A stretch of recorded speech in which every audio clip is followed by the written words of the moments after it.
Afterwards, I was introduced to the cast and this pair turns out to also be the director. He talked to me and I talked back. That part wasn't dead, it was just in a coma. It was better than the sex, the talking. Although the sex was also like the talking. You know, everything is like everything in a relationship. Do you find that? I know, right?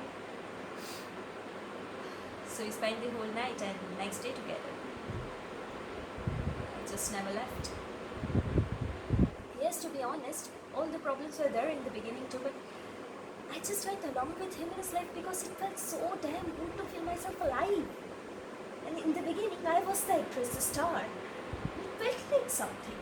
People came to see me at first, but farther away I got from that, and the more acclaim the theatre company got, I had less and less weight.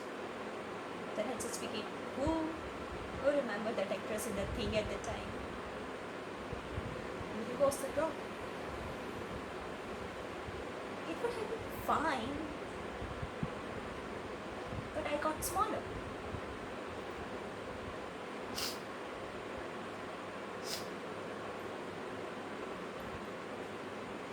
I realized I didn't ever come alive for myself. I was just spreading his aliveness. He was so smart and creative. It was okay. I would tell him things at home in private and it would work their way out to the public conversation in his work. And it felt like enough. I was so flattered that someone like him would find an idea of mine worth using or a comment of mine worth repeating. Then I got pregnant. And I thought this will be ours, really be ours, but it will be also mine. He was so excited.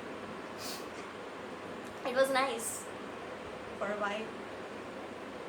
You know, kids, they just belong to themselves. The instant they leave your body, it's just process of them going away. And I didn't belong to myself. It was small stuff, stupid stuff, and big stuff.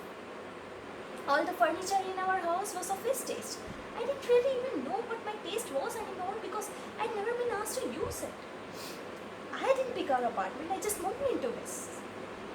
I made noises about wanting to move back to LA, but it came to nothing. We would come here in vacations because I liked my family, but if I suggested we do a year or something, it would just put me off. It would be strange if he had turned to me and asked, so what do you want to do today? I watched the documentary on George Harrison and I was like, own it, just own it. Be like George Harrison's wife, being a wife and mother, that's enough. Yeah, then I realized I couldn't remember her name. So this pilot came along and it shot in LA and it paid so much and there is a little lifeline thrown to me. Here's a piece of earth that's yours. I was so embarrassed about it in front of him. At the same time, I was like, this is who I am, this is what I am worth, and maybe it's stupid, but at least it's mine. If he had just taken me into big hug and said, baby, I'm really excited for you and I really want you to have a piece of earth that's yours. We might not be getting divorced, but he made fun of it and was jealous like he is. Then he realized about the money and asked me if I could funnel it back to the theatre company. That's when I realized truly didn't see me. He didn't see me something separate from himself. Then I asked him to tell my phone number and he didn't know it, so I left.